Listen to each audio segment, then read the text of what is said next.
Welcome to ABCs of Business. Always be compliant. Brought to you by ILSA, Insurance Licensing Services of America. And now here's your host, Doug Foresta.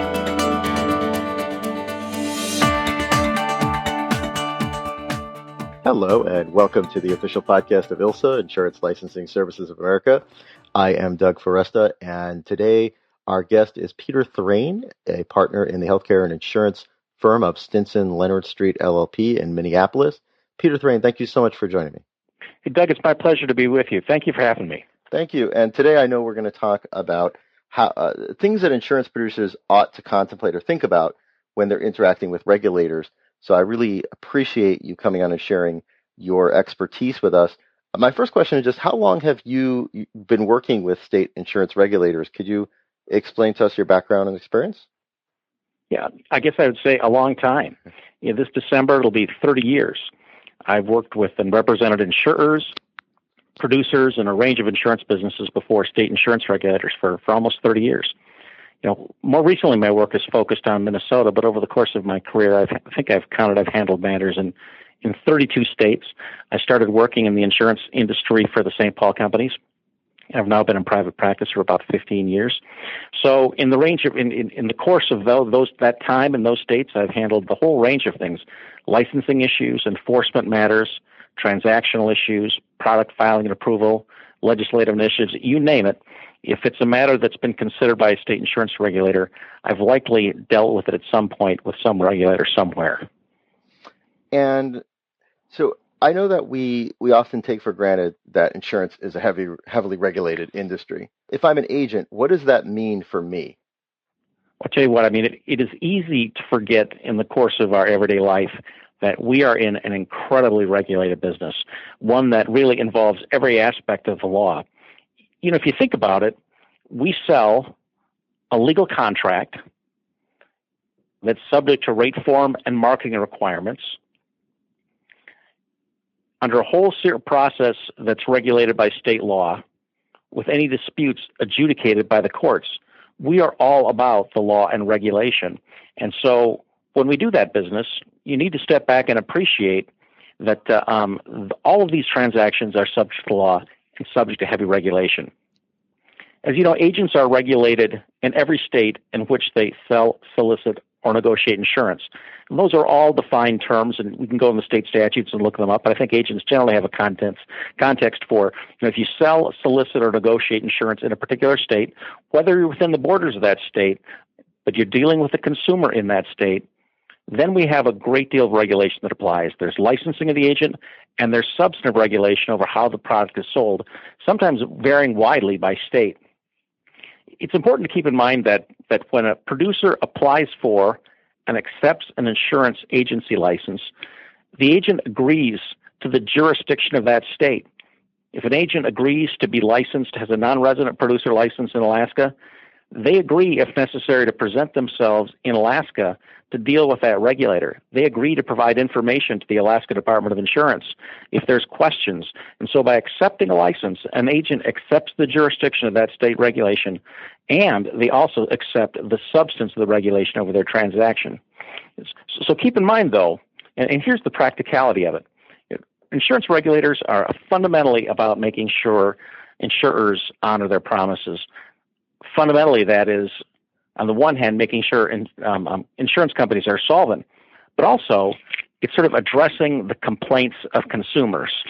So when consumers complain to regulators about a particular product or transaction or claim or promise, the regulators often turn to the agent to explain what happened. And keep in mind, they start that conversation talking to the agent with a bit of a skepticism, tending to accept the consumer's position. What is your general approach then for dealing with state regulators? My general view is, and this is one honed over time, I almost always think that full disclosure and transparency is your best strategy in dealing with a regulator. Keep in mind, when an agent accepts a license, they accept the jurisdiction of that state, and included in the jurisdiction of that state is the requirement to provide whatever information the regulator wants. And so if you start from the premise that a regulator has the authority to obtain most any record information or topic that an agent may possess, if the regulator has the right to get that, it's probably best to deal with it in a transparent fashion, simply because they're going to have the right to get the information at some point.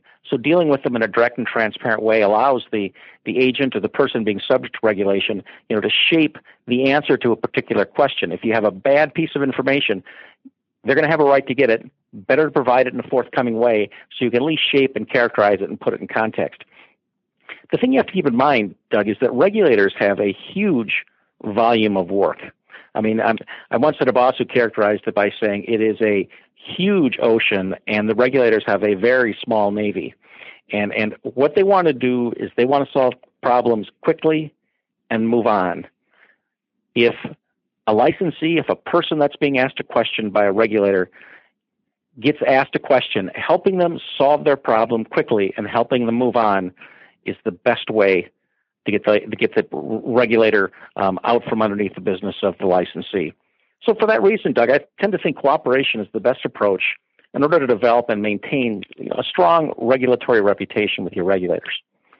Okay, so say more about what you mean about a regulatory reputation. What exactly do you mean by that? I tell you, regulators have so many sources to learn about people in the insurance business, particularly insurance agents. Keep in mind that they can go to the internet and find out what they need. They can go to Yelp and find out what they need. The insurance regulatory agencies themselves all report and have databases so that they can access it. So there's really no secrets out there. And so, it's critically important that an agent watches reputation, because a regulator is going to make a very, very quick sort. When the call comes, they have a question on a consumer matter, they've done a quick look at that agent, they're going to have a conversation with that agent, and the regulator is going to make a very quick determination. Is this guy being upfront with me? Is he being straightforward? Does he have expertise in this area? Is this licensee a good guy, or is this licensee a guy I'm going to have problems with? Is he going to be a bad guy? Regulators want to make that sort very, very quickly. You want to be in the good guy column. You don't want to be in the problem column. So I think it's really, really important that agents jealously guard your regulatory reputation. I think that goes back to, when the call comes, cooperation and transparency. Watch what is put out on the web about your agency. If there are enforcement matters that happen, they happen from time to time. Just be aware of them and understand when a regulator calls that you may not have to deal with that. Thank you. So let's say I'm an agent, and despite, I'm doing everything right, but I still get a call from a regulator, from a state regulator. I know there's not, one answer to this, but in general, what should I be thinking about, or what should I do or say? Regulators tend to call agents for one of two reasons. One reason, and probably the most frequently based call, is something dealing with a license. Is the license current, up to date? Are the CE requirements current and up to date? Is the licensee properly licensed in the jurisdiction where a transaction takes place? Does the licensee have the proper kind of license, category of license to transact that business? That is a huge category of inquiry that may be coming from a state regulator. Oftentimes, though, that kind of inquiry sort of cloaks the more broader inquiry, which is actually sometimes a little more troubling. And that is, if there's a consumer complaint, regulators will call in an enforcement capacity. And sometimes, if you get an email from a regulator, you get a letter from a regulator, they introduce themselves, and they have some sort of word like investigator behind their name, they're calling it in an enforcement capacity. If they have sort of licensing coordinator before their name, they're calling to ask about the status of a license. Depending upon what they're calling upon, I think you want to approach it differently. So I know you mentioned that there's these two general categories, right? One is the agent, one dealing with the agent's licensing status, the other one with enforcement matters. So how would you approach each one then? So on licensing issues, I think you can quickly answer their question, or if a person's a customer of ILSA, I think you can just refer, if you wish, the regulator to your licensing person at ILSA, or have the ILSA person follow up. That ILSA person will likely know the person that's making the call, at least certainly know something about the state, understand what the requirements are. Moreover, they'll have all of your information at their fingertips. So I think that's a particular value of working with insurance licensing services on your licensing. So on licensing issues, I'd work closely with your ILSA representative, and I think they can give you a great hand. On the other hand, enforcement issues can be serious, particularly if the agent is the focus of the enforcement actions. So an enforcement action is often preceded by an information request. You'll get a letter in the mail. You'll get an email. You might get a call. And they'll ask for data, and they'll typically ask for data on a very tight time frame. And so that's something more serious, and that's when you want to think about maybe getting some help. So speaking about that help, when should I think about involving a lawyer, and then what kind of lawyer would I get involved? Well, this is obviously a bit of, sounds like a little self-interest for me, but I tend to think if you're in an enforcement matter, when you ever get a sense that the regulators looking at and taking disciplinary action are looking or investigating your license, for instance, getting a data request, if you get a lawyer involved earlier rather than later, that lawyer then can understand the context of what's happening. They can press the regulator to understand the issues and the story. That gives you a better ability to understand the context and sort of shape your responses and get the thing moving and over as quickly as possible.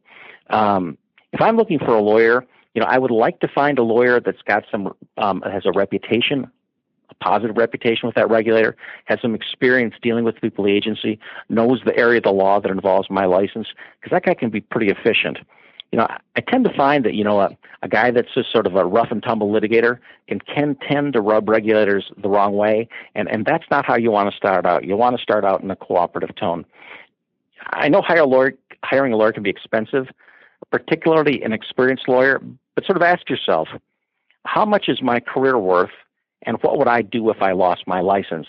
And if I'm the subject of an enforcement matter, is it worth it for me to invest in a solution that protects my license, or am I willing to take a risk at losing my license? So I think if you think of it in that context, hiring an experienced counsel that's been recommended by perhaps your agents association or call around, I think can be great help. It sounds like what you're saying is the regulators don't really take well to someone that comes off right away from an adversarial approach. Would that be fair to say? Yeah, regulators just want to move paper and get things off their desk, solve problems. And a lawyer that's going to put a fight at every step of the way isn't somebody that's helping them solve problems, and they're going to get frustrated, and you just don't want the guy to get frustrated. You don't want that regulator to get frustrated. You want to facilitate their finding out the issue and determining that you don't have an issue, that you've treated your customer right. And the best way to do that is find a lawyer who knows that regulator, perhaps a lawyer with a reputation that you can trade off. If the Department of Commerce or the Department of Insurance that you're working with doesn't know you, hiring a lawyer that they do know allows you to a certain extent to trade off the reputation of that lawyer, which can be very helpful. So if an enforcement matter does target an agent, what's the general process that a regulator uses to investigate and then close a matter? An investigation of insurance enforcement matters is not that much different than investigation by any law enforcement agency. And it's important to understand that that's what it is. It's a law enforcement investigation by the government. In this case, investigating whether a licensee followed the applicable law. And so for purposes of that, they will a regulator will ask for information, many times substantial, huge, burdensome amounts of information, review that information, take statements, interview other witnesses, talk to the insurance company involved, deal with complainants, pulling together all this information to develop and reach a conclusion. And typically, if nothing's going to happen, a regulator, you'll never hear from them. On the other hand, if a regulator is going to pursue some discipline, oftentimes they would send a proposed resolution. It would be like in the form of an order or a consent order or a consent decree under which the licensee and the regulator voluntarily agree. And typically that involves an agent saying, I'll do this, I won't do this on a going forward basis, and I'll pay this amount of money. And that's signed and the matter is solved. And keep in mind then, that raises issues in other states. But here's a key point in this, okay? So the key point is that regulators are calling typically prompted by a consumer complaint. What regulators really want to do is satisfy that consumer, close that matter, and move on. So if an agent or a producer can solve the complainant's problem, if they can solve that consumer's problem, the regulator will oftentimes drop the matter or certainly take it at a much lower level of discipline. And so, I think it's often helpful as early as possible to find out what the regulator feels was wrong with the particular consumer and how that can be addressed. And if you can do that, I think you're in a much, much better position. And even though in many cases an agent may feel like, I did it exactly right, the consumer here is not in the right. Sometimes just sort of agreeing to disagree, solving the consumer's problem, and move on solves a regulatory problem. Let's say that an enforcement matter does end with some type of discipline. How does that then impact regulators in other states? That is a terrific question, Doug. It is, if there's a disciplinary action taken, formal action taken in one state, oftentimes an agent or a company will have to report that incident in other states. There's even circumstances under which if an agent is terminated for cause under certain circumstances, the company that did the agency termination reports that matter to the states in which the agent is licensed. So, there aren't secrets from one state to another. If a consent order is entered into in state X, all the other states will have the ability to know that. In addition, there's sort of an informal NAIC network, and there's some databases under which regulators can go to sort of check on the status of agents. They can look at CIRCON and see what's going on. So if something happens in one state, it's likely to be looked at in other states. And certain states may pick something up and take discipline in their states. So, discipline in one state can sometimes lead to discipline in multiple states. And so it sort of starts a chain reaction. So thank you so much. You've really given us great stuff to think about, a lot to think about. So if we had to wrap this up, if we had an agent in front of us right now and you had just a couple of words of advice for dealing with a regulator, what would you say to them? Generally know and follow the laws where you operate. Keep good records and respond promptly to your clients. I think it's a pretty good rule of thumb. If you treat your customers well, you will tend not to hear from regulators. I think that's just good business as well. And I want to make sure if, as you mentioned, that there are times when it's really important to invest in a lawyer who is familiar with insurance regulation. If people want to learn more about you, how could they go about doing that? Sure. You can go to the website of our law firm, which is Stinson.com. We have 500 lawyers. You can find my name on there, which is Pete Thrane, T as in Tom, H-R-A-N-E. You can see my background on my webpage. I've got some materials posted there. In addition, you could always give me a call at 612-335-1779. My email is pete.thrane, T-H-R-A-N-E, at Stinson.com. And honestly, Doug, I'm just happy to visit with somebody. And if I get a call from somebody that's got a problem in another state, in many cases, I'll know somebody that could help them in that state. I'm happy to refer it along. And, I certainly don't need to start the clock until we start doing some real legal work. So I'm happy to talk with anybody, bounce any ideas off, point them in the right direction if that'd be helpful. Peter Thrane, thank you so much for joining me today. My pleasure. Thanks for having me, Doug. These materials are designed to give general information on the specific subjects covered for educational and discussion purposes only. They're not intended to be a comprehensive summary of the law or exhaustive treatment of the subjects covered.